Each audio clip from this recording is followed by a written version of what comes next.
Ladies and gentlemen, welcome back to Driven Wyld. Today we are talking about shop and deliver ratings on Doordash. So recently I got an email from one of my subscribers, Smiles for Miles. Thank you so much for emailing me about this and making this video possible. It turns out Doordash is actually working on a shop and deliver rating system that is separate from the normal rating system for the most part. Because why not, right? So with that said, we are talking about everything you must know about the shop and deliver rating system on Doordash, what they tell you versus how it actually is, and everything in between. But before we do that, let's go over a quick disclaimer. The content of this video does not contain and is never intended to be legal, business, financial, tax, or health advice of any kind. This video is for entertainment purposes only. It is advised that you conduct your own research and consult qualified professionals before applying anything you find online. I also want to be clear that everything that we're going to be going over in this video is very market dependent, and what applies to me and my market may not apply to you. So with that said, let's get started. Hello there. Here's the latest information I have found out about the Doordash app. They recently updated. The update added a shop and deliver rating scale, just like the regular rating scale. Another way for shady customers get free stuff by claiming it arrived damaged. This happened to me. Shop for a customer delivering popsicles. They claimed the item was damaged, which was a lie, just to get free groceries.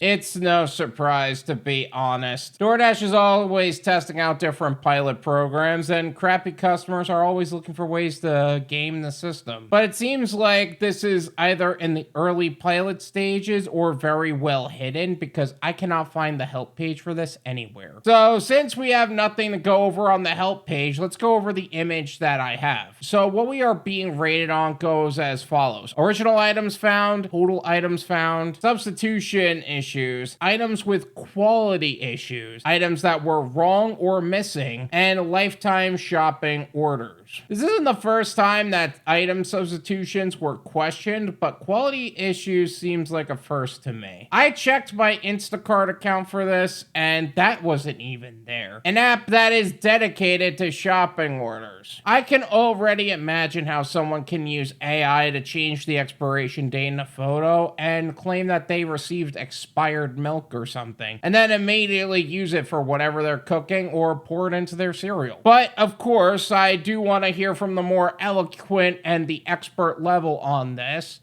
Reddit. That's BS. It's not my fault if the original items aren't in stock. It really isn't, and if they're basing it on what we should be able to get items that aren't in stock, it seems like they're basing it on the idea that we should be getting the items that are in stock, but if they aren't in stock, we shouldn't be held responsible for it. Which is why I believe if they're going to rate us on this, it should be more for our reference and not theirs. An example of this would be the stores that are giving you the most headaches for item replacements, the types of items that are a problem area for this store, and how many times another driver found an item after you claimed it wasn't there, etc. Otherwise, what are they gonna do? Expect us to run the back end of logistics of it? Yeah, fuck that. I just wish I had a don't send me shopping orders button. It's not in the app, or at least let us see the items in the offer screen. Well, I can't speak for the offer screen, although they really should put it there. Some markets are actually testing out the concept of dasher delivery preferences, and a new program on this is released every year. I'm gonna leave a video on that in the description with the latest info. Feel free to check that out. My worry is that eventually this will be used to kick people out of the shop program. Some of those things are beyond our control. That said, if people are consistently picking bad produce or substituting things that are wildly wrong, they really shouldn't be in the shop program. It probably will. Doordash has a pretty bad MO when it comes to this stuff, and it can get really bad at that point. Sometimes it isn't even the shopper's fault. It is just the customer being a scammy customer and looking for some kind of refund. So I'm actually concerned about that as well. I do have a couple of side notes that I would like to go over on this subject. Item quality rating hot take. Honestly, on a conceptual level, this is a decent rating. I remember all the times I had to pick out produce and found an onion on something. I remember all the times I had to pick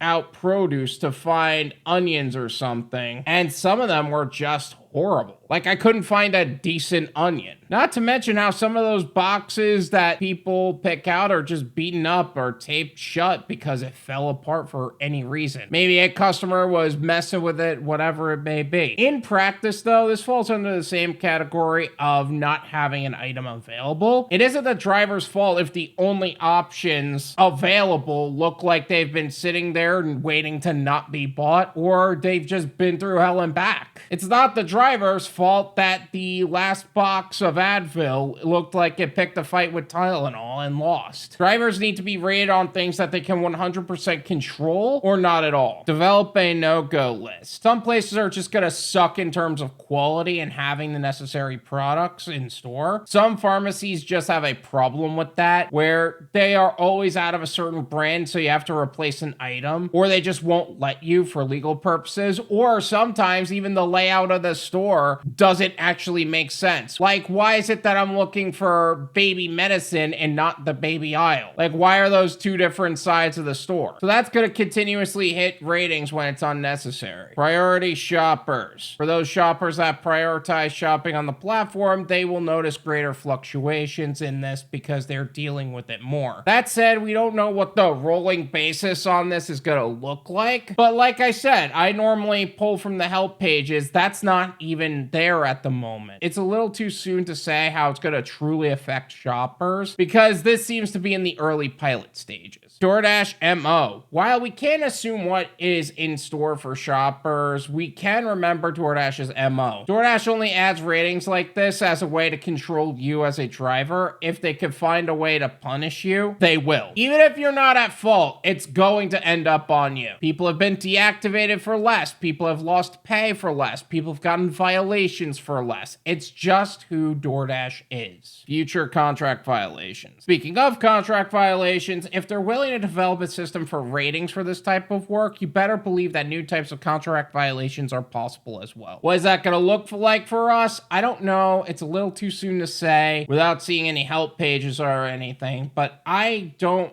put it past them under any circumstances. I could definitely see how extreme lateness and order never arrived happens. I could also imagine somebody saying, oh, there were missing items, even though you scanned it through or something like that, and that end up being a contract violation. There's a couple of different things. Either way, just be careful. You know DoorDash is gonna pull some shady shit. Did I miss anything? Is there something else about this new rating system for shop and deliver orders that I've yet to cover in this video? Let me know what you guys think in the comments, and let's make sure that we're giving each other the best tips and tricks and helping each other the most we can so we can all make the most amount of money in the least amount of time in the safest possible way. Thank you so much for watching. I really appreciate it. As always, make sure to hit the like button, subscribe if you're new, and I'll see you guys next time.